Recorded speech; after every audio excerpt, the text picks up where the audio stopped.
కానీ ఇంతలోనే మరో హైడ్రామా నెలకొంది. ఇండియన్ యూనియన్ ముస్లిం లీగ్ IUML తమకు టీవీకే కూటమితో సంబంధం లేదని హ్యాండ్ ఇవ్వగా వీసీకే పార్టీ కేవలం ఈమెయిల్ ద్వారా మాత్రమే లేఖ పంపి అధికారికంగా మద్దతు లేఖ ఇవ్వలేదు. దీంతో విజయ్ పార్టీ బలం 116 దగ్గరే ఆగిపోయింది. ప్రభుత్వ ఏర్పాటుకు 118 మంది ఎమ్మెల్యేల సంతకాలతో మద్దతు లేఖలు ఇవ్వాలని, 113 మంది మద్దతుతో ప్రభుత్వం నడపడం సాధ్యం కాదని గవర్నర్ అర్లేకర్ స్పష్టం చేశారు. మరోవైపు రాష్ట్రంలో క్యాంపు రాజకీయాలకు తెరలేసింది. అయితే కాంగ్రెస్ పార్టీ తమ 5 ఎమ్మెల్యేలు చేజారిపోకుండా ఉండేందుకు వారిని హుటాహుటిన హైదరాబాద్ కు తరలించింది. విజయ్ కు మద్దతు తెలిపిన వామపక్షాలు సిపిఐ, సిపిఎం అసెంబ్లీలో బల పరీక్ష సమయంలో ఓటు వేస్తామని, కానీ టీవీకే మంత్రివర్గంలో మాత్రం చేరబోమని, బయట నుంచే మద్దతు ఇస్తామని ప్రకటించాయి.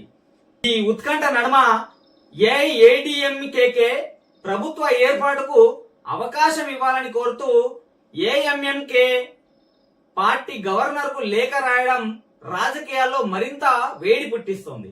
ఓ దశలో విజయ్ ప్రభుత్వం ఏర్పడకుండా అడ్డుకునేందుకు చిరకాల ప్రత్యర్థులైన డిఎంకే, ఏఐఏడీఎంకే చేతులు కలిపేందుకు ప్రయత్నించాయని ప్రచారం జరగగా పార్టీల సిద్ధాంతాలు, కార్యకర్తల వ్యతిరేకత దృష్ట్యా ఆ ప్రయత్నం సాధ్యపడలేదు.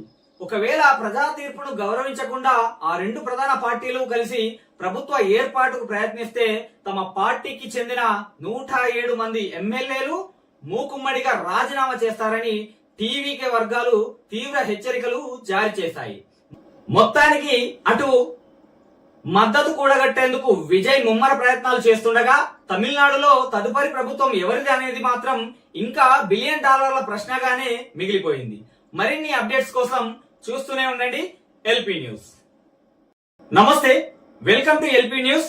నేను మీ తరి రాజశేఖర్. ముందుగా తమిళనాడు రాజకీయాల్లో చోటు చేసుకుంటున్న తాజా పరిణామాలు చూద్దాం. తమిళనాడు రాజకీయాలు ఇప్పుడు ఒక సస్పెన్స్ థ్రిల్లర్ మూవీని తలపిస్తున్నాయి.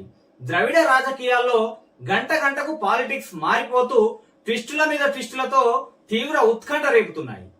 ఇటీవల జరిగిన అసెంబ్లీ ఎన్నికల్లో 108 స్థానాలు గెలుచుకొని అతిపెద్ద పార్టీగా అవతరించిన విజయ్ నాయకత్వంలోని టీవీకే తమిళగా వెట్రి కజగం పార్టీకి ప్రభుత్వాన్ని ఏర్పాటు చేయడంలో అడుగడుగున అడ్డంకులు ఎదురవుతున్నాయి.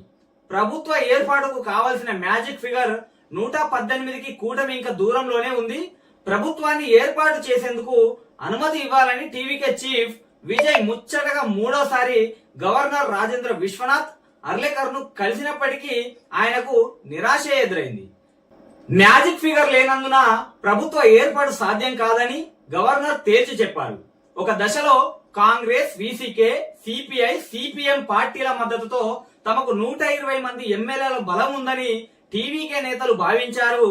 చెన్నైలోని నెహ్రూ స్టేడియంలో విజయ్ ప్రమాణ స్వీకారానికి కూడా ఏర్పాట్లు కూడా మొదలయ్యాయి. కానీ ఇంతలోనే మరో హైడ్రామా నెలకొంది. ఇండియన్ యూనియన్ ముస్లిం లీగ్ IUML తమకు టీవీకే కూటమితో సంబంధం లేదని హ్యాండ్ ఇవ్వగా వీసీకే పార్టీ కేవలం ఈమెయిల్ ద్వారా మాత్రమే లేఖ పంపి అధికారికంగా మద్దతు లేఖ ఇవ్వలేదు. దీంతో విజయ్ పార్టీ బలం 116 దగ్గరే ఆగిపోయింది. ప్రభుత్వ ఏర్పాటుకు 118 మంది ఎమ్మెల్యేల సంతకాలు